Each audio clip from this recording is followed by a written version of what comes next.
Hi guys, good morning. So for today's video guys, kumuha ako ng malunggay doon sa labas. Lulutuin natin na ngayon to guys. Kunti lang naman siya.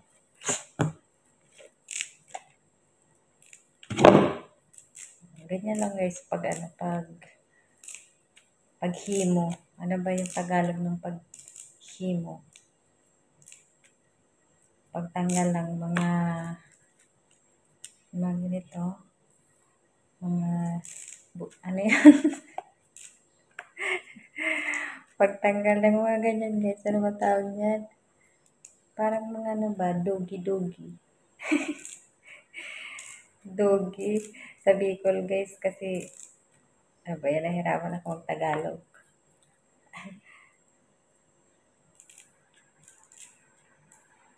Kasi 'di ba guys, merong mga ano nito, mga nagtatanggal na talagang iisa-isahin talaga nila yan, yung tatanggalin nila yung ganyan.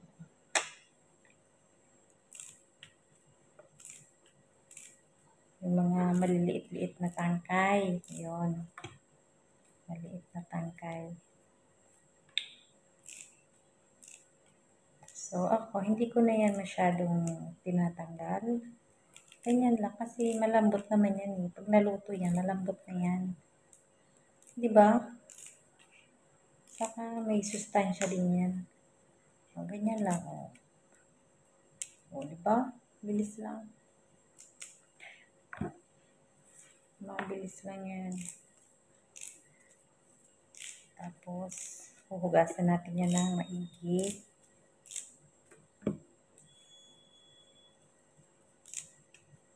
Maganda naman yung mga tubo ng malunggay kasi malamig. Dati nung sobrang init ng panahon, yung malunggay ng kapitbahay namin. Walang kadahon. May dahon man, kaso mga dry. So, hindi ako makakuha kasi pangit ng mga dahon. Ngayon, ang lalago na naman ng mga dahon. Ang gaganda niya. Kasi, malamig na yung panahon ngayon.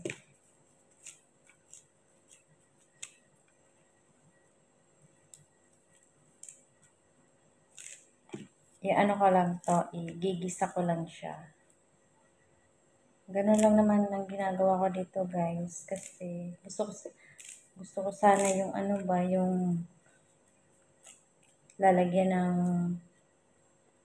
anong tawag nito? Yung taba ng baboy. Diba masarap yun? Kasi wala dito eh. Walang taba ng baboy. Ko na lang to, isa lang. Tapos, may dyan, may beans. So, haluan ko siya ng beans. Beans na lang siguro. Tapos, ano pa ba? Beans. Wala na, yun lang. Sibuyas. Bawang. Tapos,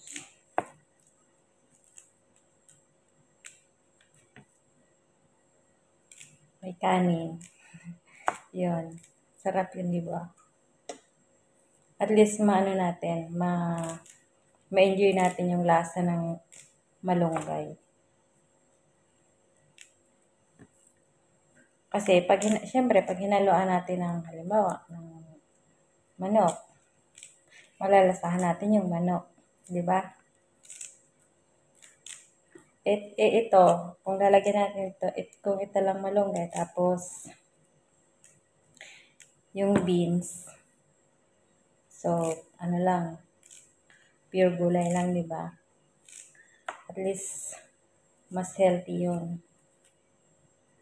Minsan lang naman tayo minsan lang naman mag-ulam ng ganito.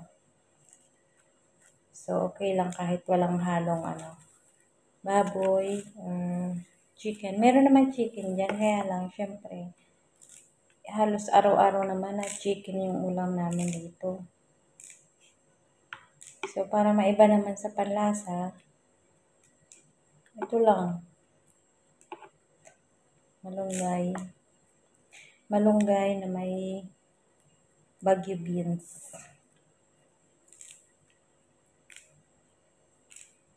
Wala kang ano, mas malasa sana kung may magic sarap. Kaso walang magic sarap. Okay na yun. At least ma-enjoy natin yung organic na lasa ng malunggay at ng beans. Diba? Fresh. Kailangan natin ngayon sa panahon ngayon, mga healthy na yung kinakain natin guys. Kasi sa araw-araw na mga niluluto natin, hindi natin maipagkakaila na puro na mga preservatives, di ba? Puro preservatives. Kahit yung mga seasoning na nilalagay ninyo natin, di ba? Yung mga seasoning, preservatives na yan, guys. Yung mga daily use sa kitchen, mga instant, mga seasonings.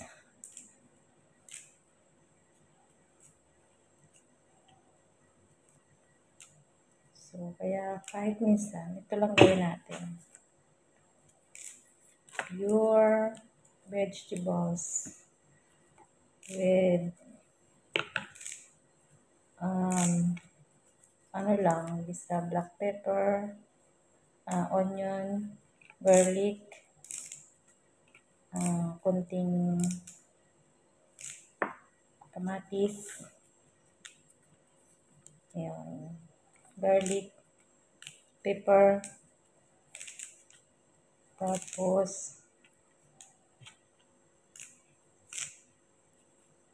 ano pa? Ay, lalagyan ko siya ng toyo.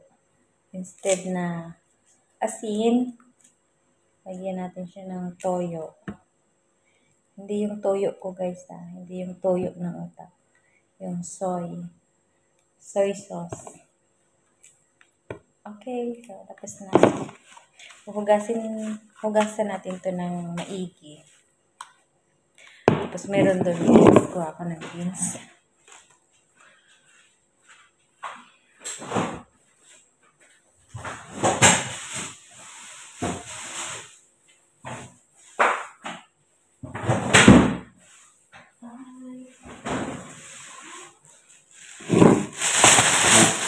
So, may beans dito. Nung isang araw, binili ko ng amo ko. Baguio beans. Iba yung beans dito Hindi naman yata ito Baguio beans. Pero sa atin, tawag nito Baguio beans Ganyan ito, diba? Pero ewan ko kung saan to galing na beans na to.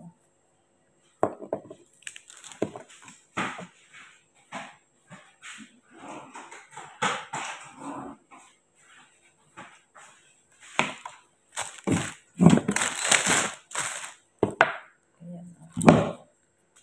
Lagyan natin dyan.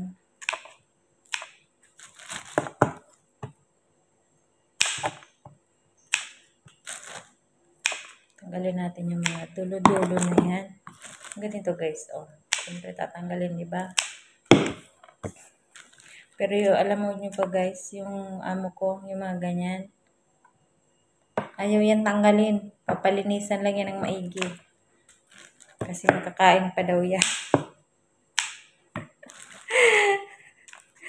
Sabi ko, okay. Linisan lang daw ng maigi. Siya masusunod kasi siya naman ang kakain. Pero pag ako naman, para sa akin nalulutuin ko, para sa akin, tanggalin ko talaga yan. Kasi parang hindi naman siya kaaya-ayang tingnan. Diba? Hindi siya kaaya-ayang tingnan pag hindi mo siya tinanggal. So, kailangan mo tatanggalin. Sira na nga, Tama na siguro, guys.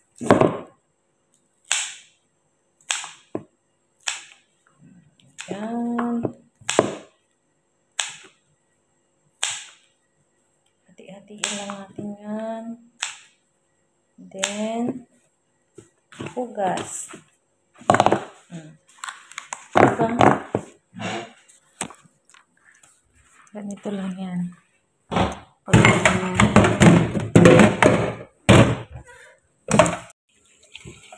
Ayan. Hugasan natin ng maigi yan. Pag naluto yan, ano lang to, pag naluto to guys, pag nilagay na natin yan sa isang na lang yan, wala pang isang dakot yan, siguro mga 2 kutsara na lang to. Kasi syempre, yung dahon ng malunggay, saka yung beans, pag naluto yan, na yan, iimpis na siya.